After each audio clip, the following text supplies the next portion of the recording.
antemão chamar sua atenção para cá. Aleluia, Pai. Segunda carta do apóstolo Paulo ao seu filho na fé, Timóteo. Deus. Capítulo de número 1, o verso de número 6.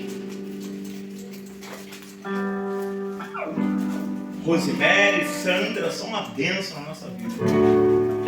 Louvado seja Deus. Primeira carta do apóstolo Paulo ao seu filho na fé, Timóteo. Capítulo 1, verso de número 6. Diz assim: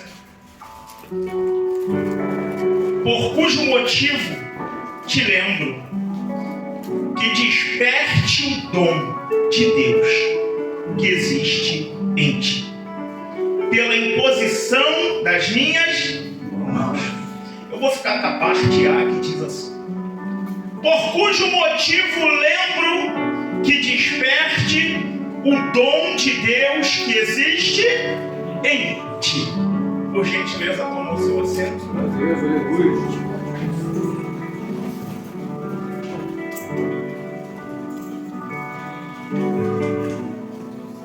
Pois bem, nós estamos aqui nessa noite, já início quase de madrugada, para falar de um tema que não é um tema pregado nas igrejas atuais: resistência. Resistência, ela está conosco do dia do nascimento ao dia da morte.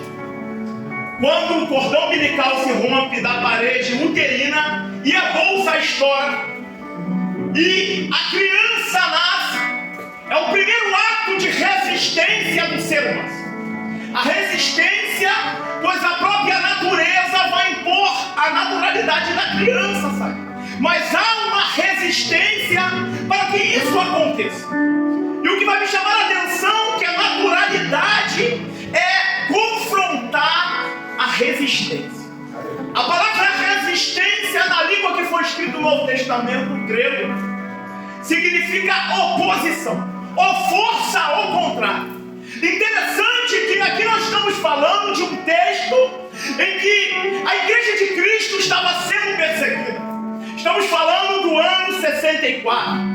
O ano 64 vai dizer os historiadores Plínio em que havia uma perseguição tão grande à igreja de Cristo, em que o imperador conhecido como Nero, esse insano que matou sua mãe e a sua esposa por causa de um trono, vai dizer que ele põe fogo em toda Roma, aproximadamente 70%, e 30% ele poupa a Roma de ser incendiada, e por um motivo de botar a culpa nos cristãos. O historiador vai dizer que aqui é o ápice da perseguição, porque muitos acreditavam que esse homem era o anticristo. E o historiador vai dizer aqui nesse texto em que a igreja ela começa a ser perseguida de uma maneira nunca vista antes. Então ele procura matar as 3 cabeças principais do cristianismo. Eusébio de Cesareia, na história eclesiástica, vai dizer que nessa perseguição Pedro ele vai sair de Jerusalém. E ele fugindo de Jerusalém, ele vai para Roma, e quando ele chega em Roma, ele tem um embate, porque eles estão acabando com os irmãos, estão jogando na arena, costurando as crianças em peles de animais e jogando as feras. Então Pedro começa a ser perseguido, e a palavra de Deus vai dizer que quando ele vai saindo de Roma, ele tem uma visão de Cristo voltando, sentido contrário. E ele diz: Jesus, o que está acontecendo? O Senhor veio para me dar um livramento. Não, Pedro, eu vim para ser crucificado novamente no teu lugar, porque tu não entendeu ainda. Porque quem quer vir após mim, você entende o texto? Tome a tua cruz. Aleluia! Deus amado! Uma cruz para a igreja de Cristo. Pedro entende o recado, volta para Roma. A história você conhece. Ela vai crucificar Pedro virando de cabeça para baixo. Faltam duas cabeças no cristianismo. E aqui conhecemos uma delas como o apóstolo João. O apóstolo João, ele era um conselheiro da igreja de Éfeso. E vai dizer, David Jeremy, na sua obra Agente do Apocalipse, que João estava fazendo um culto em sua casa no dia de domingo. Nesse domingo, havia os irmãos louvando e adorando ao Senhor. Quando entra pelas portas os soldados da guarda pretoriana, arrombam a casa de João. E ao arrombar a casa de João, eles perguntam quem é o apóstolo João, quem é o inimigo de César, quem é o inimigo de Roma. E João não se oculta. Vão pegar João, levar para fora de casa, vão trancar as portas da casa de João. E David Jeremy vai dizer que ele está com fogo nos irmãos vivos. Mas João é levado até o imperador.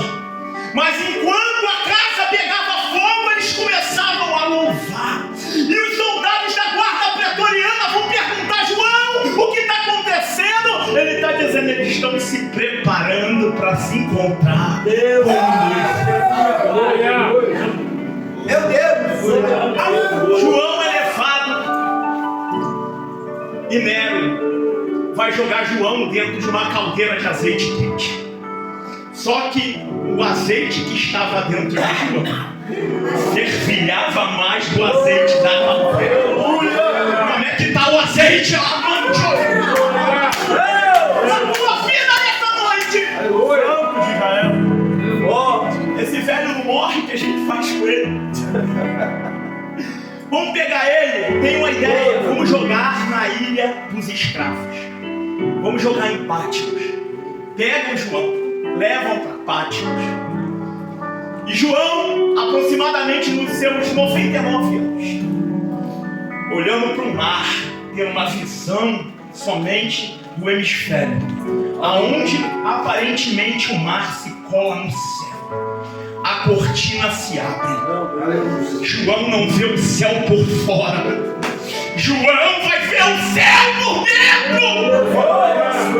E Jesus vai dizer em Apocalipse capítulo de número 2, ele ao olhar o ser sentado no trono, ele olha para os pés, ele cai como morto.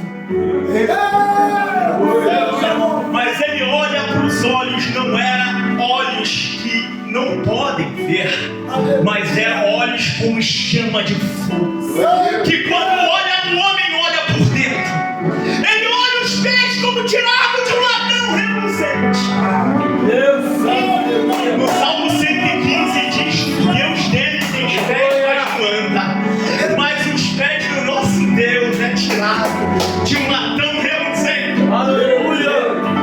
O Deus deles é levado fora, mas o nosso Deus nos leva fora. Glória! João tem a descortinação do Apocalipse. Santo Deus! Só que João pertencia a uma igreja com o corpo mais qualificado da Ásia. Eu falo de Éfeso, pastor Timóteo, fundador Paulo, pregador Apolo, Priscila e Áquila obreiro, Tiquico Onésimo formava o quartel-general da Ásia, do corpo mais qualificado da igreja. Aleluia! Mas Jesus disse assim: deixa eu falar no teu ouvido. Qual é o recado que tu vai dar para a tua igreja qualificada? Pega todo mundo e manda voltar ao primeiro amor. O problema não é pregar, mas é pregar sem amor. O problema não é cantar, mas é cantar sem amor. O problema não é orar, mas é orar sem amor. Eu prego e a boca que prega fala mal dos outros. Eu canto, mas a boca que canta denigra a imagem do meu irmão. A boca que ora é a mesma que bate, acusando os meus irmãos que precisa de uma mão para ser erguido e não de um pé para ser pisado. Deus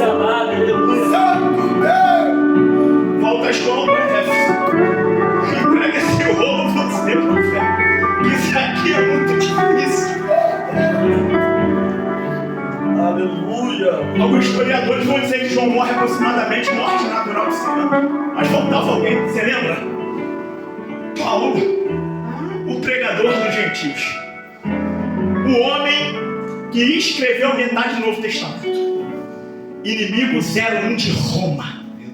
César que é a sua cabeça. Só que Paulo não corre de Roma. Paulo corre para Roma. Você vai entender. Eita glória!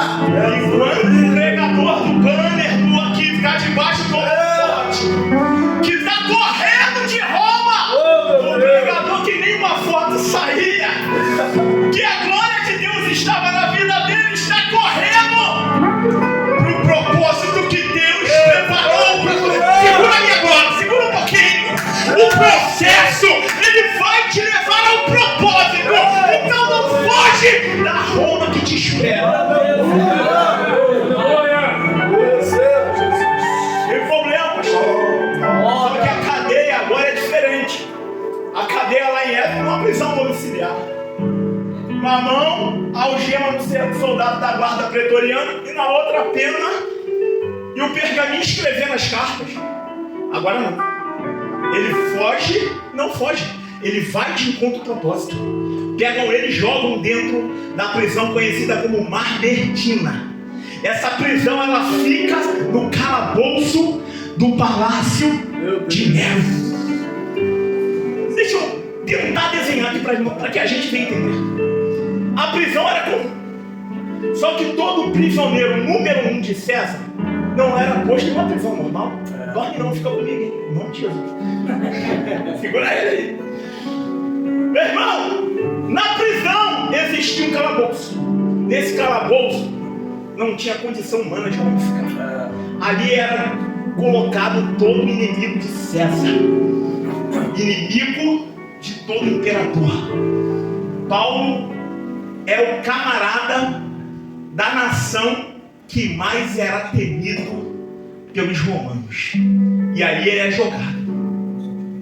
Eu não sei qual é o mais temido no Brasil, não vou perguntar para você dizer o Lula ou o Alexandre de Moraes. Mas eu vou ficar aqui na minha para não dar ibope e nem sair do foco. Mas deixa uma coisa, eu te falar uma coisa aqui nessa noite. Ele é jogado na Mamertina. Deus amado. Não tem um problema. Todo mundo abandonou. Porque, vamos ser sinceros, quando a peleja começa, tu olha para trás, não tem ninguém. É desse jeito. Mas quando a peleja é vencida, o que aparece de pessoa para dizer, bater no teu ombro e dizer que é contigo nada, não tá junto nada, porque se tivesse junto, estava junto na peleja.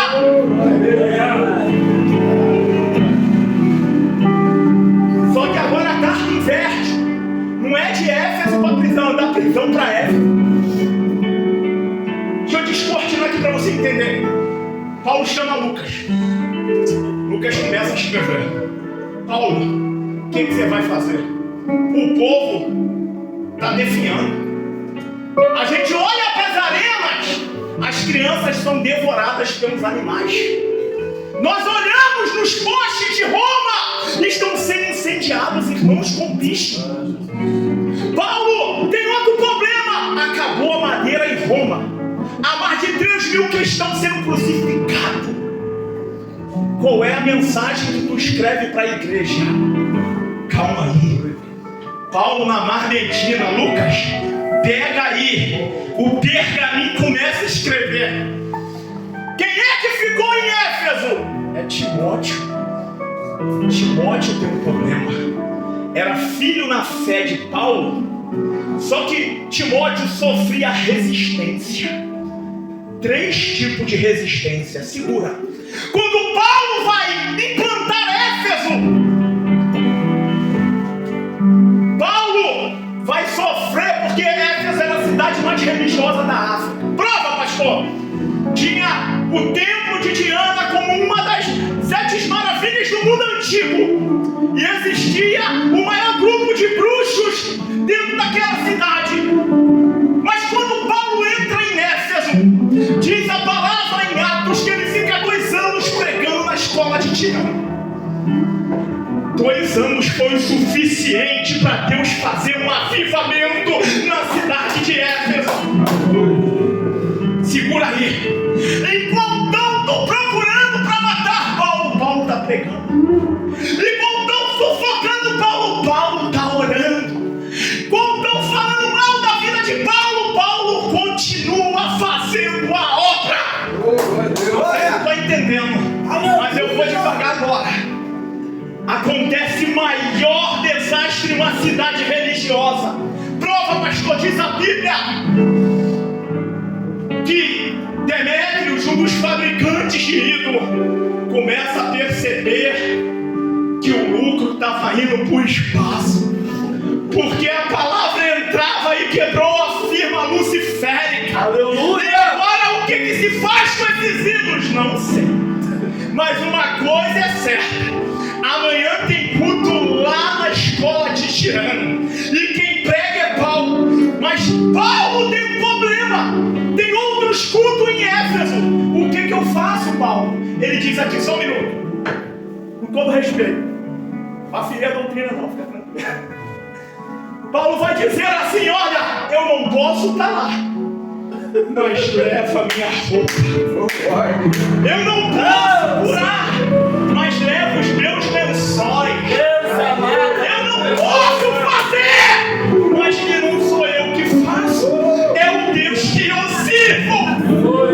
Não pegou? Se o pastor Adilson não estivesse aqui pregando, Deus levantava um lá fora para botar aqui, para poder pregar, porque eu sou substituível, mas a palavra de Deus não é substituível. Deus amado, aleluia, então vai a carta. Ela sai da onde? Da prisão para a cidade. Só que você recebeu uma carta, seja sincero, você não? Pedro, se você recebesse uma carta de dentro da prisão hoje, você teria 100% de confiança naquilo que você recebeu? Qual o seu nome? Anderson. Se eu recebesse uma carta lá de dentro do banco 1, mandando o senhor fazer algo, o senhor faria de imediato? Porque geralmente a reputação de Paulo na cadeia estava manchada por dentro. Tem muita gente manchando a reputação de gente dentro da igreja, mas ninguém conhece o outro lado da história. Tem gente falando mal da tua vida, mas ninguém sabe o que ela aguenta. Ninguém parou para te ouvir, mas a carta vai sair de dentro da prisão para a cidade. Vai dizer no texto que chega em Éfeso. Só que aí, como é que Paulo pode estar em todo lugar ao mesmo tempo, pastor? Não tem como, ele não é Deus. Ele manda os lençóis, manda os lenços. Ele começa a fazer a ordem, não fica conosco. E aí vai passando e vai curando. E há um Pentecoste na cidade de Éfeso. Você lembra quando Pedro pregou em Jerusalém, quantas almas a recebeu Jesus? Sabe quantas igrejas Paulo fundou? Mais de 40 igrejas na Ásia. Sabe quantos obreiros ele formou? Mais de 200 obreiros. O maior quartel qualificado era Éfeso. E aqui nós temos um problema. Se João está exilado, se Pedro crucificado, se Paulo está na prisão, um decreto de morte. Quando a mensagem chega em Timóteo, não havia ânimo para continuar a obra. A resistência, ela aconteceu de 3 maneiras. A primeira resistência, porque ele era um pastor jovem, quantos anos o senhor tem? 19 anos, Pinó tinha 40, João tinha aproximadamente quase 100. Ninguém queria dar a liderança para Timóteo, porque tinha alguém mais experiente que debruçou a cabeça no ombro de Jesus. Meu Deus! A primeira resistência, segura, vai apertar. A primeira resistência não foi fora, foi dentro da igreja. Paulo escreve a carta para motivar Timóteo, enquanto nós temos uma igreja que não quer receber o pastor. Entenda uma coisa, querido, quando é Deus que te chama, pode ter resistência o que for, mas a mão do Senhor, ela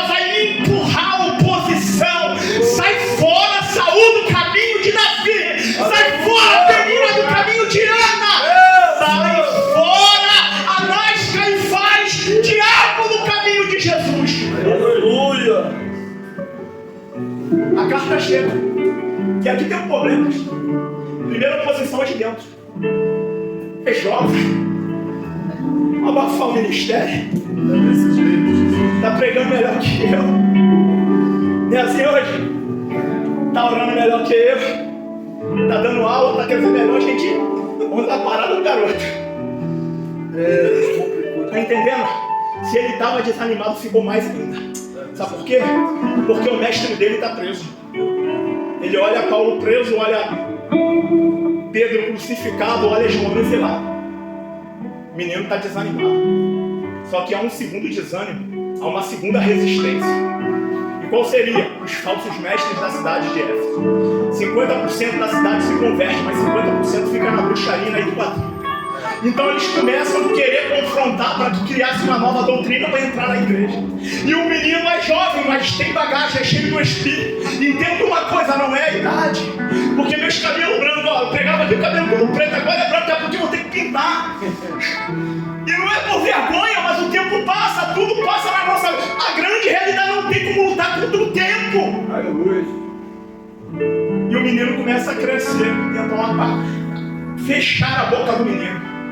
Agora vem a liderança de fora para implantar uma falsa doutrina. O menino já estava desanimado, ele fica 2 vezes. E qual é o problema, pastor Adilson, agora? Dentro daquele menino a chama se apaga. Ai, Jesus, me ajuda a pregar isso.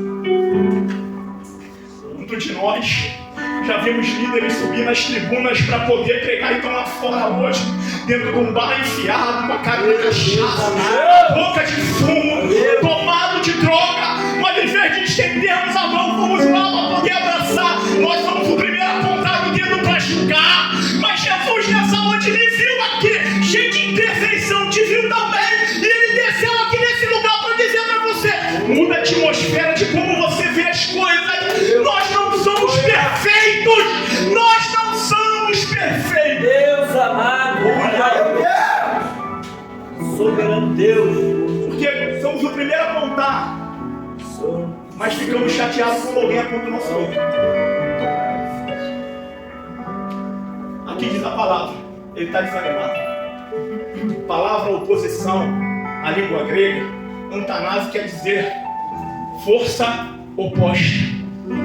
Ele está tendo uma força oposta diante dele, primeiro por de dentro e por de fora.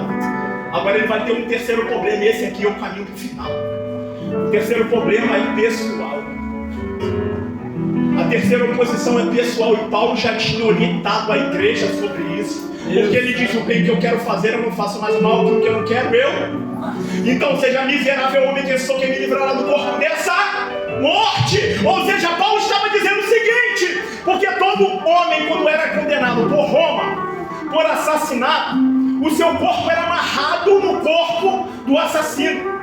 E esse homem vivia andando para cima e para baixo com o cadáver. Então os bichos em estado de putrificação, o corpo iria entrando no homem que estava vivo, iria comendo ele em estado de vida. Ou seja, ele tinha aparência de que estava vivo, mas estava morto. Ou seja, quantas pessoas falam daqueles que caíram, mas estão na mesma condição. Eles estão mortos ambulantes, os bichos estão comendo por dentro. Você não tem pessoas, não estou dizendo sobre falta de força, não estou dizendo sobre entrega para o pecado, porque a única coisa que nos separa do amor de Deus é o pecado. Quando nós ficamos fracos, Senhor, pelo sangue de Jesus nos fortalece, nos reaviva e nos traz para a presença dele. Mas quando nós entregamos para a vida de pecado, o problema é que não tem volta. E aqui, esse homem ele vai começar a dizer que esses bichos começam a comer o homem que era condenado. Então Paulo está dizendo: ei, tem um recado para tu, jovem pastor. Deus tem amado, 3 resistências: os de fora, os de dentro e o pessoal. Qual era o pessoal, pastor Adilson? Começa a entrar a depressão. Meu Deus. Se o homem que era exemplo para mim está preso, se o homem que era exemplo em Jerusalém está crucificado, se o homem que era conselheiro da igreja está exilado, o próximo sou eu. Qual será o motivo, a motivação que eu tenho para poder continuar a fazer a obra? Nenhuma. Vamos ser sinceros. Nós não somos um resultado de soma. Vou falar devagar. Nós somos a soma do resultado. Deus amado. Quando alguém diz para você assim, faz isso, que vai acontecer isso. Improvável. Os caminhos do Senhor são diferentes do que os nossos. Ninguém está aqui porque merece estar. Ninguém recebe porque merece receber. Ninguém deixa de receber porque também não presta, porque se fosse assim não entrava ninguém.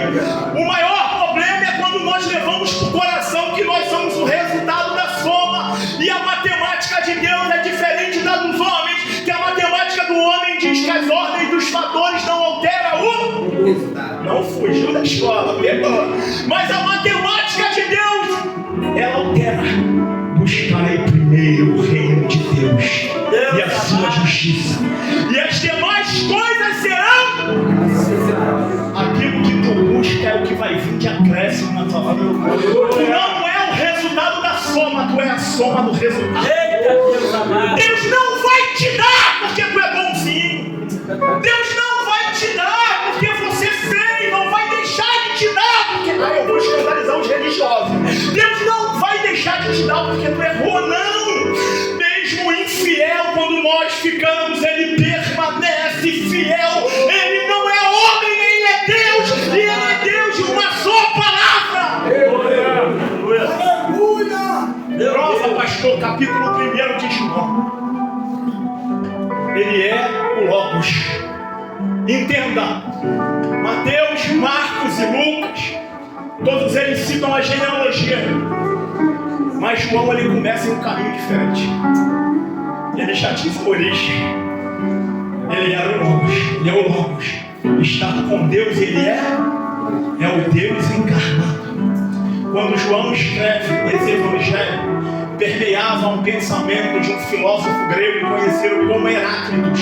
Heráclitos, ele tinha uma visão dizendo que o Logos era o Deus. Quem é o Logos? É o Verbo.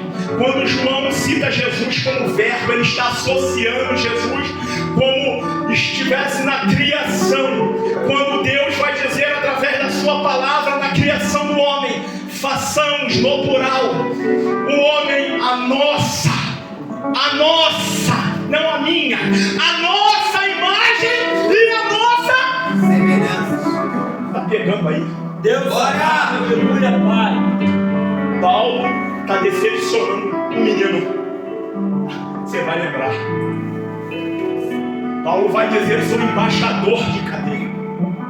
Ninguém foi mais preso do que ele. Ninguém sofreu mais naufrágios do que eu. Muitos se envergonham da minha situação, mas Lucas pega aí o pergaminho e leva lá para Timóteo. Meu filho na fé, vem depressa. Aleluia. A carta, segundo a Timóteo, é uma carta de despedida. Vem depressa. O estado de Paulo era um estado de condenação. Paulo sabia que não iria sair da masmorra, não iria sair da Mamertina. Então Paulo manda buscar Timóteo depressa. Só que se põe no lugar de Timóteo. Você recebe a carta e está sabendo que lá em Roma está todo mundo queimando nos postes. Tu sabe que lá em Roma está todo mundo sendo devorado pelas feras. Tu sabe que lá em Roma acabou a madeira, porque o que tem de gente sendo crucificada. Agora você recebe a carta dizendo: vem para Roma, vem para Roma e vem depressa. Você me pegou. Eu vou ser categórico em falar isso para você, eu vou devagar. Paulo aprendeu que de propósito não se corre. Porque o processo te leva ao propósito. Quando Paulo chegou em Roma, ele não foi jogado na cadeia. Ele foi para Roma para fazer a obra. Deixa eu te falar uma coisa. Mandaram tu pregar, e Deus te deu aquela mensagem espada, né? Que vai na alma, no corpo e no espírito. Mas você olhou os doutores em divindade, sentado, de perninha cruzada, com a maletinha, olhando para você, Salvador de Nazaré. Alguém com diploma de bacharel em teologia, eu também gosto, mas não deixa entrar no meu coração.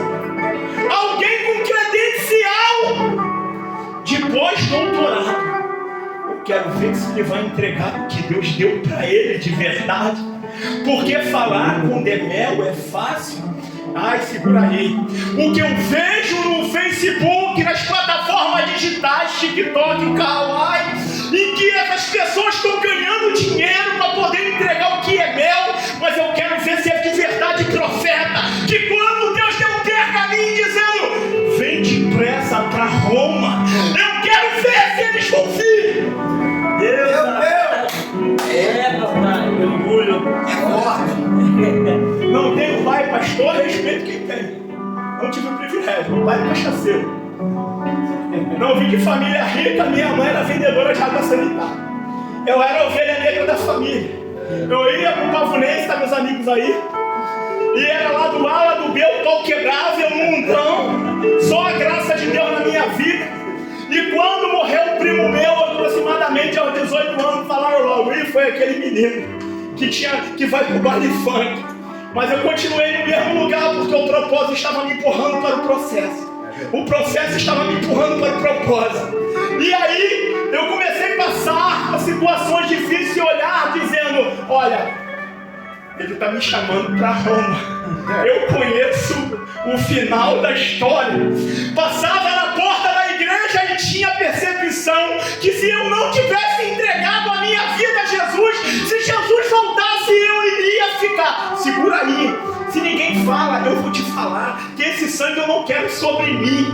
Escuta uma coisa, querido, se estiver fora da visão do reino, quando ele voltar, Meu Deus, 5 virgens loucas vai procurar azeite, não vai achar. Jesus, orgulho, pai.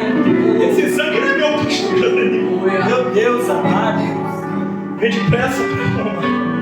Vem, seu filho da fé, vem depressa, mas não vem sozinho.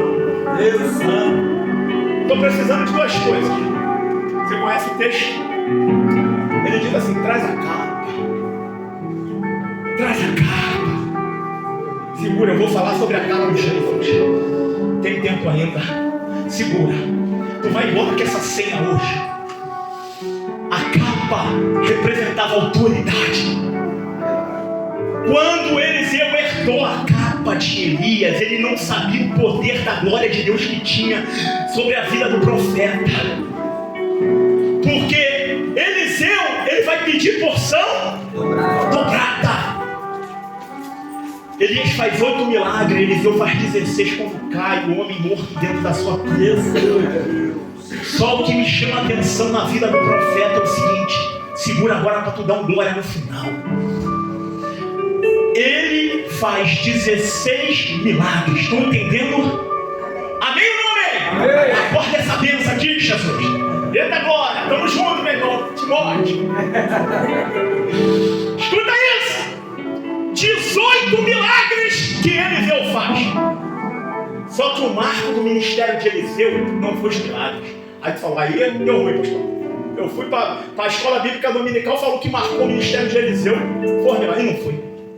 Porque 18 milagres ele fez, mas 32 vezes, o dobro de vezes, ele foi chamado na Bíblia de homem de Deus. Meu Deus. Tu vai até fazer milagre, mas o que Deus requer de você é ser conhecido como homem de Deus. E que capa é essa, pastor? Existem tantas capas na Bíblia, debaixo de Deus vai dizer que a águia de Roma, a autorização do Império para ele indicar, podia falar da de José, de sonhador, né? Mas eu quero falar só de uma. A de Paulo. A capa do adeus. A capa do inverno. A capa da despedida. Sabe aquela capa que no dia de inverno da tua vida tu diz assim: Jesus, vem me cobrir hoje. Estou sozinho dentro desse quarto. A depressão me pegou. A ansiedade tem esmagado a minha alma. O desejo de casar que nunca chega. tem destruído meu coração. Já preparei um tratamento para gerar, mas a criança não nasce. O frio está chegando. Traz a capa depressa. Aleluia. A capa precisa chegar depressa. Sabe por quê? Porque quem está dentro da masmorra está morrendo. Meu Deus. Tu entendeu? Meu Deus. Tem milagres que é para ontem. Aí tu diz, jargão de pregador pentecostal. Não é? Mas não é Bíblia. Porque tem pessoas que Deus tem pressa. Prova, Lucas capítulo de número 19. O homem sobe na figueira brava. A figueira, ela contém um material feito para fazer sarcófago no Egito. Porque aquele material é durável. Quando Deus, através de Cristo, olha para aquilo, sai daí porque não combina contigo.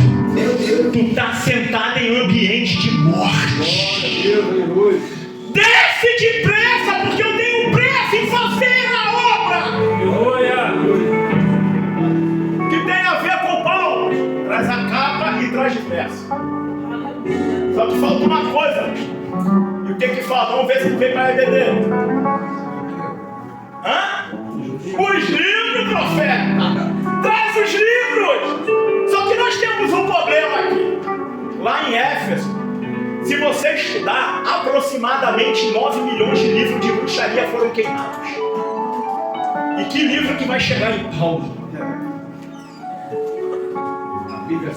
A palavra. A palavra. Glória a Deus, aleluia. Você pode ler centenas, como eu gosto, mas o único que vai te alimentar é a palavra.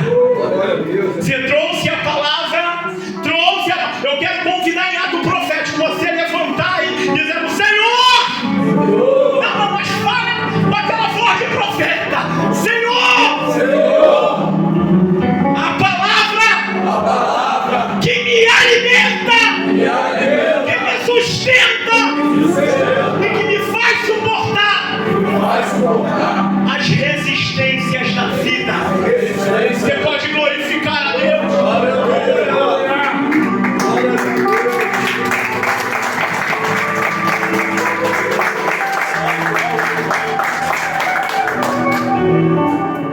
Ele leva, e a vida de Paulo você conhece, ceifada. Segura aquele ponteiro aí, gente. A vida de Paulo é ceifada. Só que temos um problema. Se o menino que está lá em Éfeso, que se inspirava no pregador dos gentios, quando recebe a notícia que o seu mestre morreu, naturalmente um homem, quando recebe a notícia da perca de um mestre, o que ele naturalmente ficava? Triste, depressivo, para baixo. Mas lembra do versículo que você leu? Jesus, segura a última revelação do adorário. Escuta uma coisa: o último versículo, o versículo que você leu, o último conselho do pregador para ele: Timóteo, desperta o dom que há. Então, se Timóteo tinha um dom amortecido,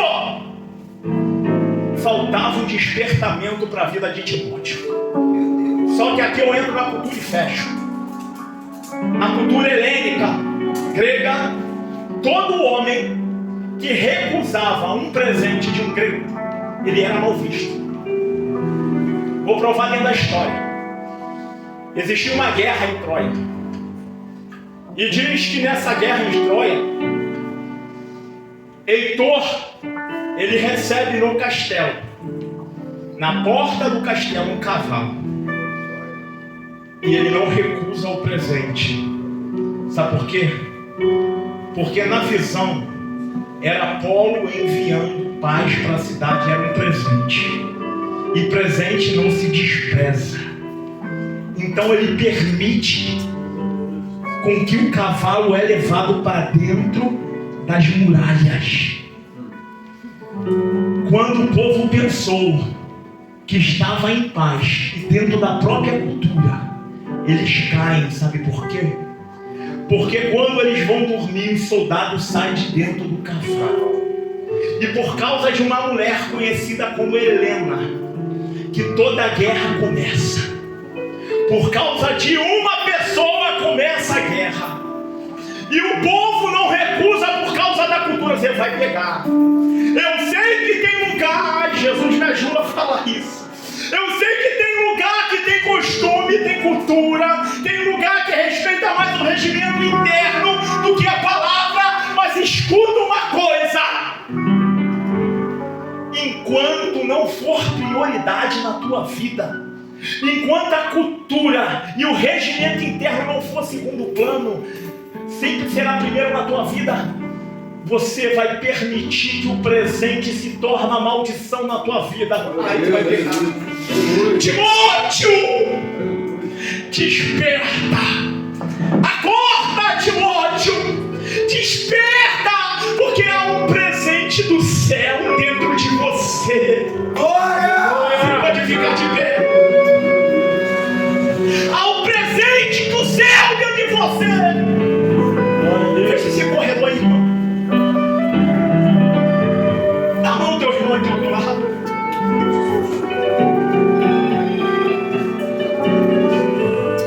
Estamos quase na meia-noite dos homens. Estamos quase na meia-noite dos homens. Mas eu quero convidar você para a meia-noite de Deus. É a noite da virada na tua vida. Não vim gerar sensacionalismo na vida de ninguém, até porque quem foi pregado vai falar.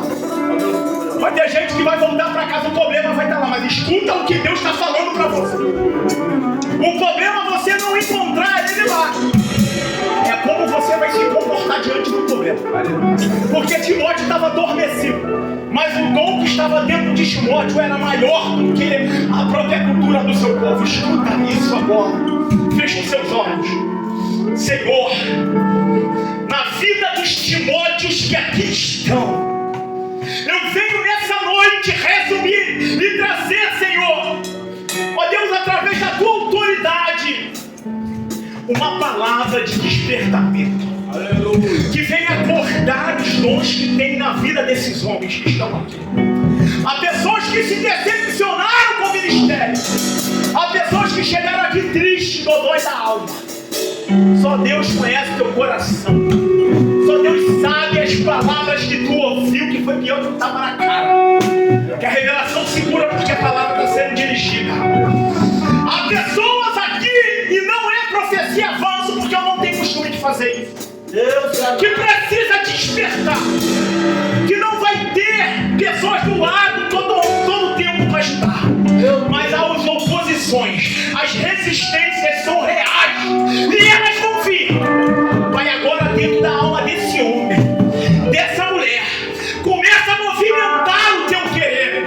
Começa a movimentar e despertar. Ah, Senhor. É pessoas que pregavam e não pregam mais. É pessoas que oravam e dizem que eu não quero mais saber da mesa de oração. É pessoas que diziam, Senhor, não quero ministério de louvor mais. As lutas são grandes, Senhor. Eu não quero. Deus está dizendo para você aqui nessa noite: é tempo de despertamento. É tempo de despertamento. Ei, Timóteo, desperta, desperta, desperta o dom que ele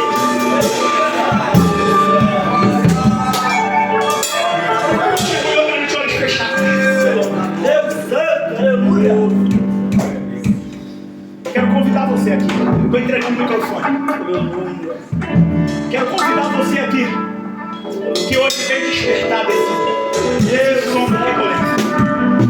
Mas eu quero voltar hoje. Não aguento mais a vida que eu estou levando. Eu sei. Até porque se você tivesse satisfeito, você não estaria aqui. Glória a Deus. Toda exposição da palavra, eu falo isso nas minhas oportunidades quando estou alto. Toda exposição da palavra, ela tem um fim. Você. Sua vida. Tem alguém que quer voltar para Jesus hoje? Jesus. Eu vou fazer o apelo. Cantar que o monte é um monte de mano aí. Tem alguém que quer voltar para os caminhos do Senhor. Tem alguém que está afastado, pastor. Infelizmente, o teu pau da barraca. O teu balde. Vamos lá buscar junto. Vem, sai das férias. Jesus te chama. Deus amado. Tem alguém? Não tem? Eu fico feliz com o pregador. Sabe por quê? Tem convicção de todo mundo aqui. Tem a convicção do arrebatamento de Cristo. Deus santo. E quando ele voltar, É.